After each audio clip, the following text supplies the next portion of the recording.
is NBC and you are watching NAMIBIA Connect. What you were just watching earlier was, of course, the flip gates of that were, of course, opened at Rakana.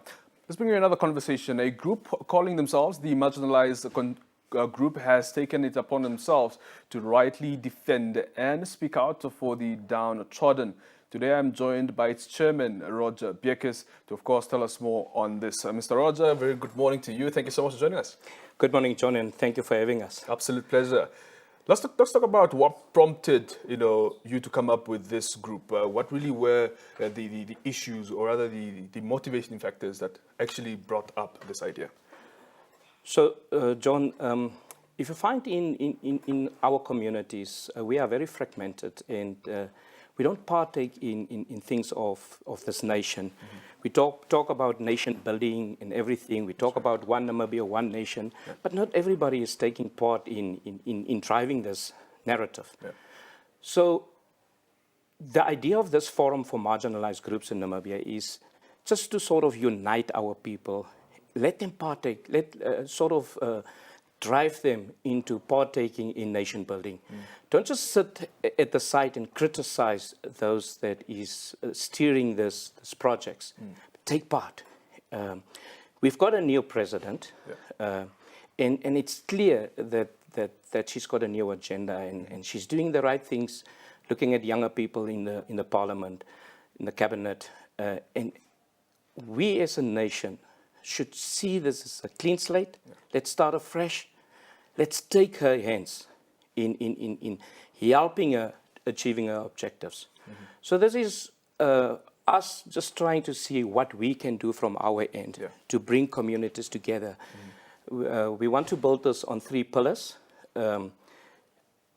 As a first phase, our first different phases that you obviously need to do these kind of things because there's a lot of issues at end, but you can't tackle them all at once. That's right. So our first objective is to sort of just unite our youth, and we want to build it on the 3 pillars that was the strength of our community. And these pillars are, gospel. If we look at the gospel, we had this inter-church groups things in my time that is not evident anymore. Yeah. We had Christian student organizations that's not evident anymore. So we want to bring these things back.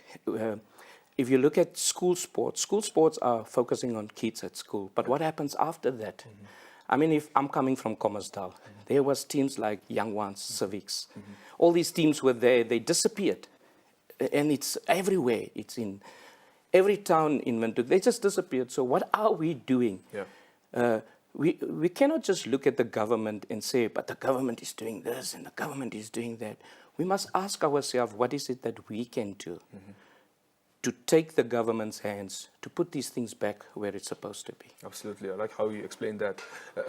And the mission and the vision for the group going forward, what really is it? What do we want to achieve? So John, we've got long-term and short-term visions. The long-term vision is obviously long-term goal is to create an equal society and bring inclusivity. That's right. But like I said, it takes you to look in the mirror. What is it that you can do to be part of that inclusivity? Yeah. Don't just expect it to come to you. Yeah. You need to also approach. It's a 50-50 thing. You need to go towards it for that inclusivity. So long-term, we want to sort of inclusivity, to promote the identity and socioeconomic empowerment, entrepreneurship, and inclusive participation in governance, and to uphold the freedom of the association provided by the Namibian Constitution. So that's the long-term objective. Okay. But we cannot talk about these things when we're not united yet. So our short-term is to promote the unity of the unity and the concept of one Namibia, one nation. So we need to promote this. So we need to collaborate with each other. So like, if I can put it to you like this. Yeah. In all corporate companies in Namibia, I can tell you, John, we are one Namibia, one nation. Because there we mingle, we talk with each other. Doesn't matter whether you are a pastor or a colored or Shivambu, whatever. In the corporate, we are one Namibia, one nation. But outside the corporate world, we are very fragmented. Yeah. And this is what we need, that narrative we need to push, where we sort of collaborate outside of office. We need to collaborate outside of the schools. Because in the school arena, we are one Namibia, one nation. The kids are mingling with each other. They are lekker with each other. Yeah.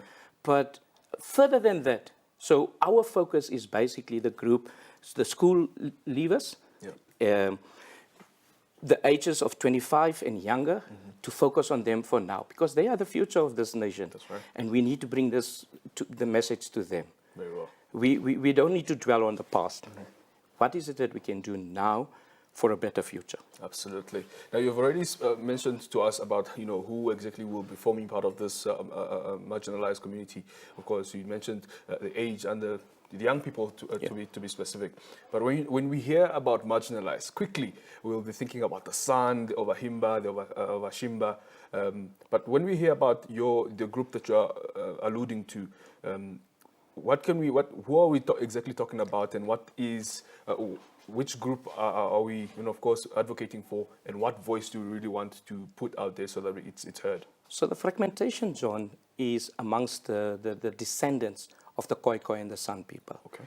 The Busters, they don't gel with each other. The Coloureds, they don't gel with each other.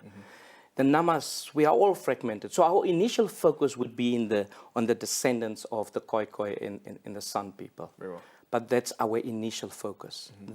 I've already talked about one Namibia, one nation. That's right. So marginalization in the government perspective is having those three groups that you've just mentioned, is their focus from a marginalized perspective.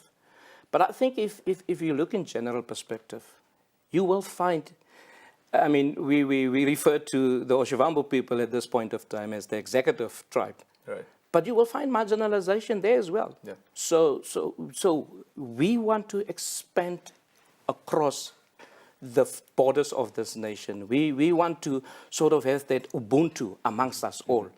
So it's not specifically just to the San and Khoikhoi descendants, but it's just our initial focus. Absolutely. And what expected outcome do you want to see through the work that you will do?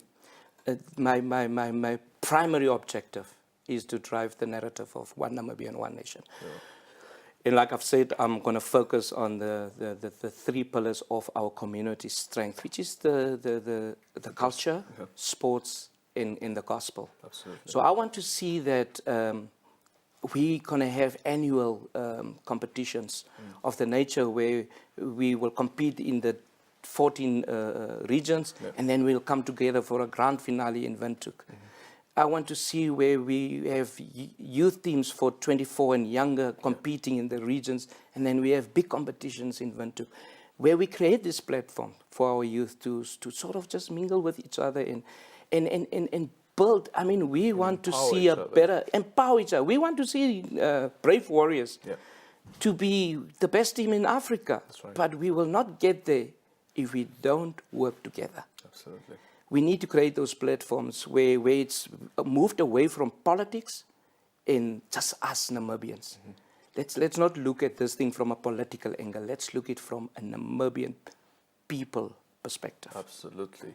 When it comes to activities that you just mentioned, a few, there is a lot of requirements. You need funds. You need a lot of people on board to actually even give out a helping hand.